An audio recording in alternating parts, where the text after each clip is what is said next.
It's a cold November evening on Lake Superior. The water stretches dark and restless beneath a gray sky, whitecaps forming as wind speeds climb above 50 kilometers per hour. From the shore, the lake appears empty, but somewhere beyond the horizon, massive cargo vessels navigate these inland waters, hauling iron ore from Minnesota to steel mills in the east. Superior is the largest and deepest of the Great Lakes, and in autumn, it's also the most dangerous. Unbeknownst to anyone watching from land, a series of decisions have already been made that will end with 29 men at the bottom of the lake and decades of unanswered questions. This is the story of the Edmund Fitzgerald, Lake Superior, 1975. The SS Edmund Fitzgerald is a Great Lakes freighter built by the Great Lakes Engineering Works and launched in 1958.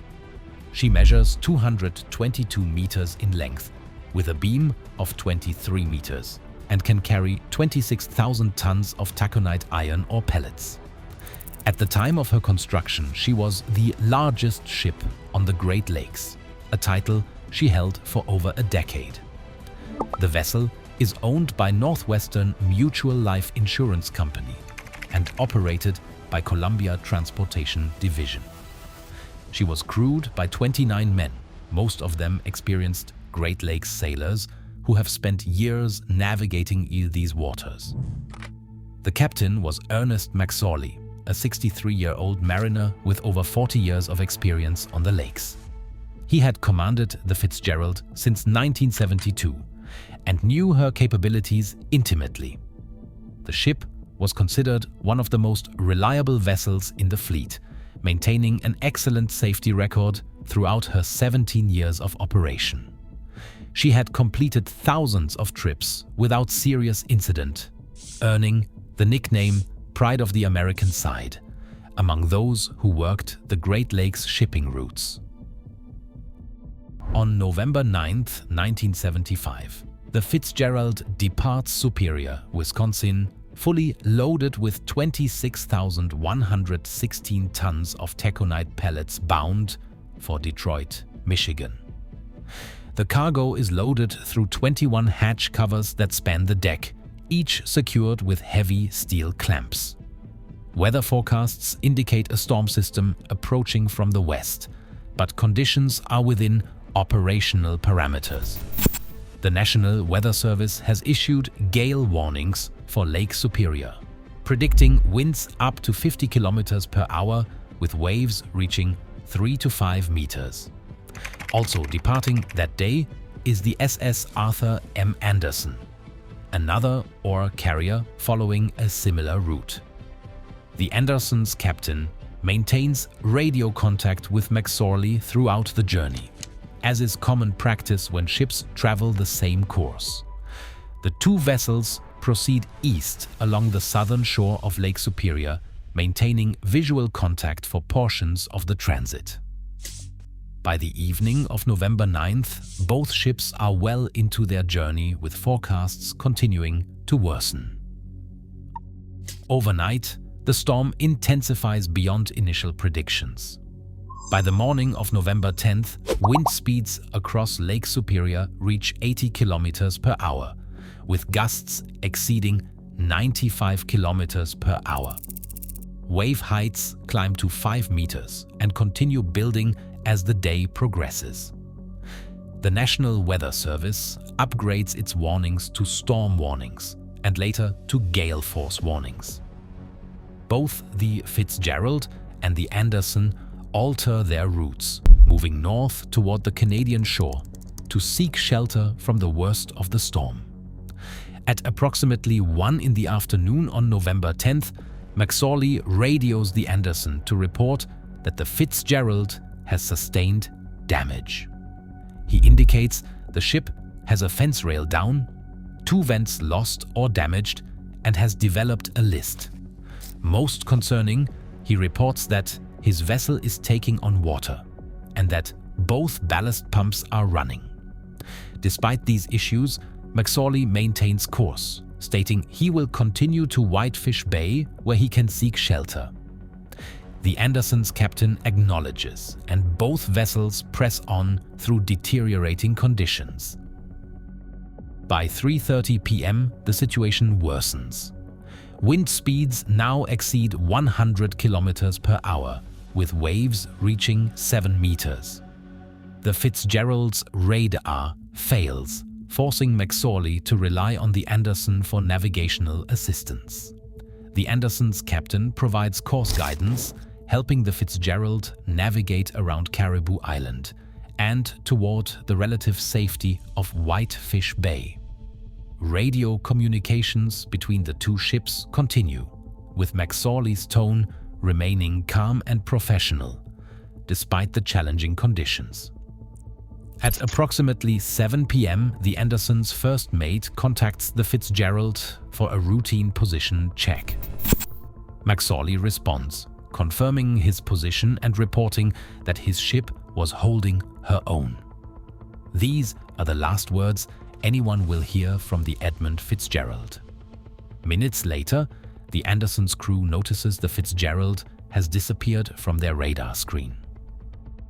The Anderson's captain immediately attempts to raise the Fitzgerald on radio. There is no response. He tries multiple channels and frequencies. Silence. At 7:32 p.m., he contacts the Coast Guard to report the Fitzgerald missing. Coast Guard stations at Sault Ste. Marie and Marquette are notified. Search and rescue operations begin immediately, but weather conditions severely limit what can be accomplished in darkness and storm conditions. Throughout the night, Coast Guard vessels and aircraft search the area where the Fitzgerald was last seen. Other ships in the vicinity join the search. As dawn breaks on November 11th, debris begins appearing on the surface. Life jackets, oars, a propane bottle, and pieces of a lifeboat are recovered. There are no survivors. No distress calls were ever transmitted. The Fitzgerald went down so quickly that her crew had no time to radio for help or launch lifeboats. On November 14th, a Navy aircraft using side-scan sonar locates the wreck in 163 meters of water, approximately 27 kilometers from Whitefish Point. The vessel is found in two main sections, bow and stern, lying roughly 50 meters apart. The bow section is upright but heavily damaged. The stern section is inverted.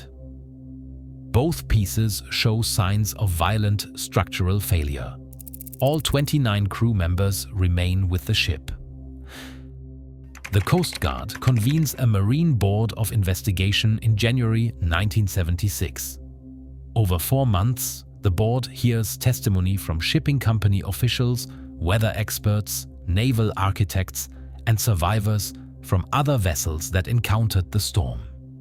The investigation examines every aspect of the Fitzgerald's final voyage, from loading procedures to maintenance records to the captain's decisions during the storm. In July 1977, the board issues its findings. The official conclusion attributes the sinking to water accumulation caused by ineffective hatch closures and increased topside weight from water on deck. The board determines that massive flooding through improperly secured or damaged cargo hatches allowed water into the cargo hold. As the ship took on more water and her bow sank lower, waves washing over the deck added additional weight. Eventually, the combined flooding overwhelmed the vessel's buoyancy, and she plunged bow first into the lake, breaking apart from the structural stress. This explanation immediately faces criticism from multiple sources.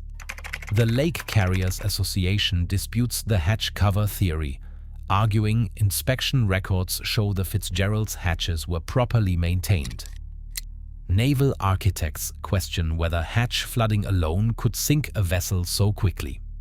Some survivors from other ships that weathered the same storm reported seeing waves exceeding 9 meters, suggesting the Fitzgerald may have encountered conditions beyond what she was designed to withstand. Alternative theories emerge.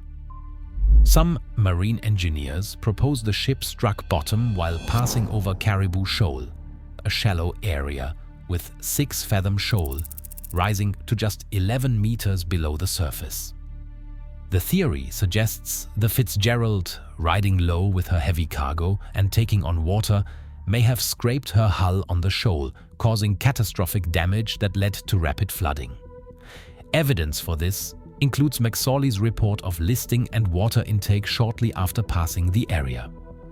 Others point to a phenomenon called shoaling, where waves in shallow water can reach extreme heights. If the Fitzgerald encountered such a wave while already compromised, the massive weight of water striking her deck could have broken her back, causing the ship to snap in two on the surface rather than underwater. Examination of the wreck shows fracture patterns some experts believe are more consistent with surface breakup than with underwater structural failure.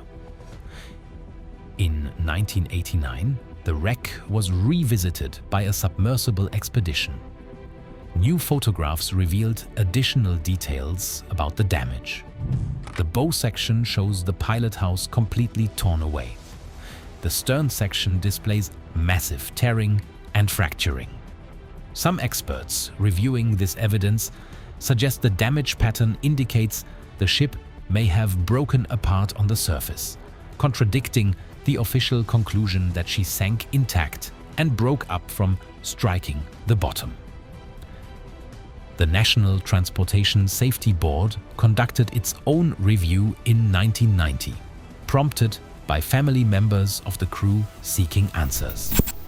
The NTSB's findings differed from the Coast Guard's conclusions. The NTSB determined the most probable cause was loss of buoyancy due to massive flooding of the cargo hold through ineffective hatch closures, combined with shoaling damage near Caribou Island. The NTSB criticized the Coast Guard for not adequately considering the shoaling theory and for insufficient examination of the wreck.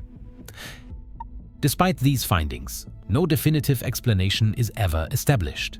The Coast Guard maintains its original conclusion.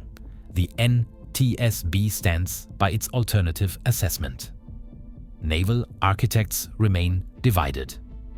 Family members of the crew form the Edmund Fitzgerald Memorial Association and push for further investigation, but comprehensive re-examination never occurs. The wreck site was designated a protected area in 1986 with Ontario law prohibiting diving without special permits.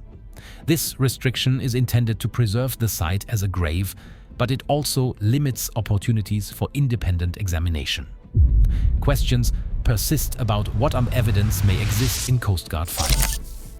Some family members believe documents related to the investigation were intentionally withheld or remain classified. Others suggest that admitting design flaws or regulatory failures would expose the government and shipping companies to liability, creating incentive to maintain the official narrative. Requests for additional information have been denied or heavily redacted, fueling suspicions of a cover-up. The story enters popular culture in 1976 when Canadian folk singer Gordon Lightfoot releases the song "The Wreck" of the Edmund Fitzgerald, bringing widespread attention to the disaster. The song's haunting melody and lyrics keep the incident in public consciousness, and they also helped cement certain interpretations of events that may or may not be accurate. For many people, the song becomes their primary source of information about the sinking. Over the decades, various expeditions have photographed and documented the wreck, each revealing new details but none providing conclusive answers. In 1995, the ship's bell is recovered during a memorial expedition and replaced with a replica bearing the names of all 29 crew members. The original bell is placed in the Great Lakes Shipwreck Museum at Whitefish Point, where it is rung annually during memorial ceremonies. Family members consider this recovery a way to honor the dead, though some view it as disturbing a gravesite. The debate over what sank the Edmund Fitzgerald continues among maritime historians, engineers, and the families who lost loved ones. Was it hatch failure, shoaling damage, massive waves, or some combination of factors? Why did an experienced captain with an excellent safety record continue through worsening conditions? Could better weather forecasting or different routing have prevented the disaster? Each question leads to more questions, with no official willingness to conduct the comprehensive investigation that might provide closure. Today, Lake Superior continues to claim ships and lives, though modern weather forecasting and navigation technology have made Great Lakes shipping considerably safer. The Edmund Fitzgerald remains the last major commercial vessel lost on the Great Lakes with all hands. Maritime regulations were strengthened after the disaster, requiring improved survival suits, emergency beacons, and updated Great Lakes load line regulations. But for the families of the 29 men who went down with the ship, these improvements offer little comfort. At Whitefish Point, the Great Lakes Shipwreck Museum maintains exhibits dedicated to the Fitzgerald and the hundreds of other vessels lost in Superior's cold waters. Each November 10th, a ceremony is held to remember the crew. The ship's bell tolls 29 times, once for each man. Their names are read aloud as waves crash against the shore, the same shore they were trying to reach that night in 1975. The lake keeps its secrets, the government keeps its files, and the question of what really happened to the Edmund Fitzgerald remains, officially at least, a mystery that will never be solved.